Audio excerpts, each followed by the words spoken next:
Sa dalawang tune-up game ay pinapakita kung gaano kaimportante ang outside game sa Euro style ng basketball. Pinatunayan ni Dwight Ramos ang sinabi noon nila Raiko Torman at Coach Tab Baldwin that he can play at European level. At sa game mismo kontra Poland, sinabi ni Coach na makinig sa kanya, you can't do it the way you wanna play. O meron silang system para makasabay sa mga European teams. Kaya sa fourth quarter ay nakita ang pag-level up ni Dwight nang tinapatan nito ang mga tres ng Poland hanggang sa dulo na kung saan sila ay uminit.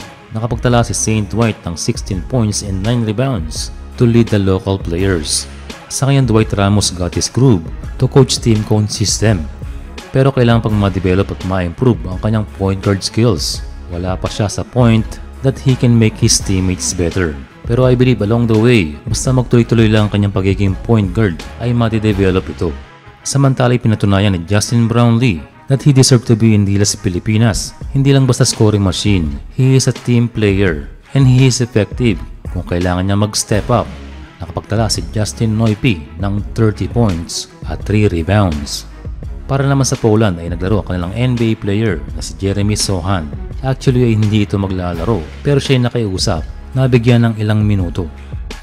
Ayon naman sa kanilang coach na si Igor Milicic, kanyang inamin na malambot ang kanilang simula kontra sa Gilas. Pero ito raw ay napakagandang lesson sa kanilang pagtungo sa OQT kaya nabigyan natin ng learning experience itong Poland. Ayon naman sa mga sports writers sa Poland, ay iba ang laro ng Gilas kontra sa New Zealand. Kung ang mga Kiwi ay perimeter ang laro, ang Pilipinas daw ay very tall and physical team na meron daw similarity sa team ng Bahamas. Kanilang hinighlight ang mobility ni Kai Soto na naging depensa natin sa mga basket ng Poland at gayon din si Junmar Fajardo na maganda rin ang pinakita. At ang sakit ng ulo daw ng Poland ay pagsabayin ng dalawa sa court na naging challenge sa kanilang mga forward.